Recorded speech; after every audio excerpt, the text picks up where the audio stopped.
हम ड्रीम्स देख सकते हैं, रिजल्ट क्या आना है वो अपने हाथ में नहीं है। तो जब प्रिपरेशन कर रहे हो और अगर दिमाग में आता है होगा कि नहीं होगा, होगा कि नहीं होगा, टेल मी वन थिंग, वो आपके हाथ में है क्या? Is that in our hand? Result क्या होगा? No, what is in our hand? Working, giving your 100% for this exam and with proper strategy, that is in my hand. I will do it. और अगर इतनी शिद्दत से मेहनत की है 100% देके और फिर भी एग्जाम नहीं होता, believe me, you won't be dissatisfied, you won't be demotivated, you will feel I give my 100%, आगे उसकी मर्जी। आज भी दुनिया जब ये मानती है कि सिर्फ औरतें अच्छा खाना बना सकती है, हमारे सामने संजीव कपूर जिन्होंने पूरी दुनिया को भारत का स्वाद चखाया। आज भी अगर दुनिया ये मानती है कि अकेले इंसान से कुछ नहीं हो सकता, हमारे सामने महात्मा गांधी जो अकेले चले थे और पूरा देश उनके पीछे चला था। आज भी दुनिया अगर ये मानती है कि धनवान बनने के लिए धनवान घर में पैदा होना जरूरी है, हमारे सामने धीरूभाई अंबानी जिन्होंने पूरी दुनिया को एक सपना दिखाया, कर लो दुनिया मुट्ठी में, और आज रिलायंस इंडस्ट्री वर्ल्ड की और इंडिया की सबसे बड़ी इंडस्ट्री है। आज भी दुनिया अगर ये मानती है कि हम कम एज, ज्यादा एज में कुछ नहीं कर सकते, हमारे सामने अमिताभ बच्चन जो आज भी एक साल में 3 ब्लॉकबस्टर मूवीज देते हैं। अगर आप ये मानते हैं कि सिविल सर्विस में आने के लिए आपका बैकग्राउंड होना जरूरी है, आपके सामने Shahrukh Khan without any background आज भी बॉलीवुड का बादशाह है। अगर आज तक दुनिया ये मानती थी कि हम सिर्फ धरती पे रहने के लिए बने हैं, हमारे सामने नील आर्मस्ट्रॉन्ग जो चंद्र पे जाके आए, आज तक हम ये जानते हैं कि हम क्या है, हम क्या बन सकते हैं, ये जानने का टाइम शुरू होता है अब। रात को जब सोने जाते हो अपने आप से पूछो कि आज के दिन में कितना टाइम वेस्ट किया। वो वेस्ट होता टाइम जब कम होता दिखे, समझ लेना कि you are on the right track. Never ever go with the quantity parameters, 2 chapter खत्म करने हैं, 5 चैप्टर खत्म करने हैं, 15 घंटे पढ़ना है। No, it's very mechanical. You have to be very careful about this things. And if you, and one very very clear thing which the classmates of mine have done the mistake, never go for any shortcut, it will never help you in UPSC. लोग क्या करेंगे, monthly magazine पढ़ेंगे throughout the preparation, और फिर last 2 महीने में they will take 365। जब पढ़ा है और उसी में से वो मटेरियल बना है, तो जो चीजें पढ़ी है उसी को बार बार रिवाइज करने का क्यों हम नहीं सोचते? When you will read one thing for 5 times, 6 times, believe me, you will get the thorough understanding of that particular topic. But अगर सेम टॉपिक को आप किसी और बुक में से पढ़ेंगे ना, you will have to start from the scratch. क्योंकि माइंड की मेमोरी जो जिस हिसाब से काम करती है, आपको उस हिसाब से काम लेना है उसके पास।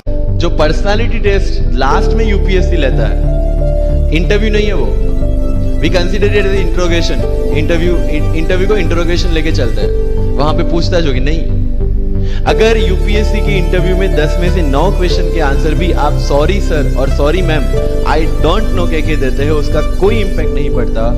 इंपैक्ट पड़ता है वो 9 क्वेश्चन न आने का प्रेशर आप कैसे हैंडल करते हैं। आपके पसीने छूट जाते हैं या आप वही टेम्परामेंट के साथ इंटरव्यू कंटिन्यू करते हैं। मार्क्स उस चीज के, मार्क्स है आपकी सोच के। एक ऑफिसर के तौर पे जब आपको आईएएस या आईपीएस की सीट पे बिठाया जाएगा, how will you treat the citizens of this nation? What will be your attitude to each and every person who is going to come and meet you? These things are being tested during UPSC interview.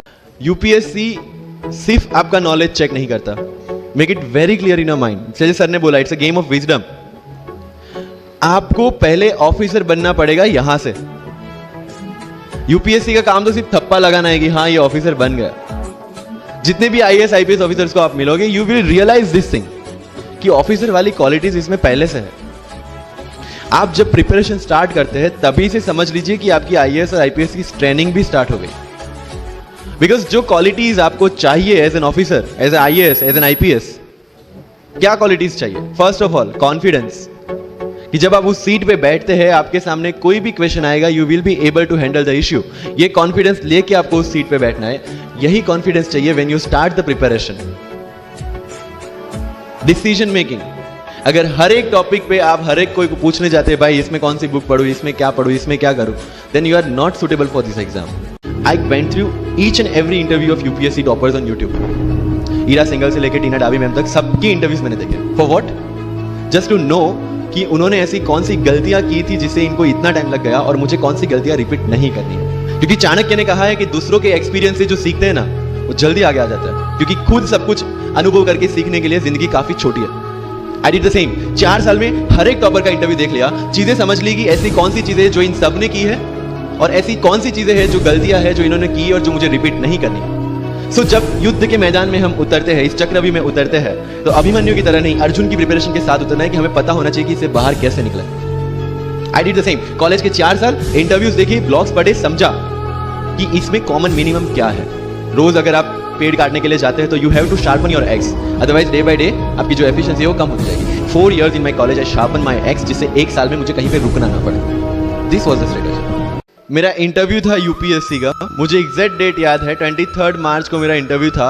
20 फरवरी को मुझे hospital में admit किया गया क्योंकि मुझे infection हो गया था बॉडी में, एंड बहुत हाई फीवर था, तो आईवी के अलावा कोई ऑप्शन नहीं था। 1 मार्च को ठीक होके मैंने सोचा चलो दिल्ली निकलते हैं। 2 मार्च को मैं दिल्ली पहुंचा।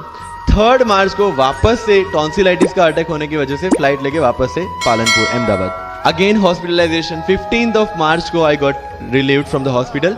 16 मार्च को मैं दिल्ली पहुंचा और 23 मार्च को I gave my UPSC interview. तो 1 महीने का hospitalisation.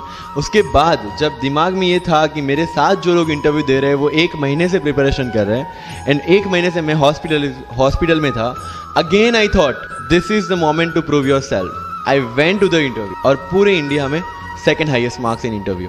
This is not to say कि मैंने कितना अचीवमेंट लिया, this is just to say UPSC is all about this. Bharat वर्ष का सपना चंद्रगुप्त ने देखा, चाणक्य ने देखा, और उस भारत वर्ष को बनाने के लिए जब ये संघर्ष जारी था, और तब राजा धनानंद की डॉटर दूरदराज से चंद्रगुप्त को प्यार हो जाता है, और जब चाणक्य उनको बोलते हैं कि नहीं तुम्हें उससे दूर रहना है, और तब चंद्रगुप्त बोलता है आचार्य कभी कभी सोचता हूं कि जिंदगी में या ये भारत के सम्राट बनने के लिए इतना त्याग, इतना बलिदान ना देना होता तो। और तब चाणक्य रिप्लाई करते हैं तो हर कोई भारत का सम्राट होता। This is the fundamental rule of life. अगर आईएएस बनने के लिए, आईपीएस बनने के लिए सैक्रिफाइस करना नहीं पड़ेगा, अगर उसके लिए आपको त्याग नहीं करना पड़ेगा, तो आज पूरे इंडिया में हर घर में आपको आईएएस आईपीएस मिल जाएंगे। So when you are entering into this game of UPSC or MPSC, make sure that you have to sacrifice anything which will take you to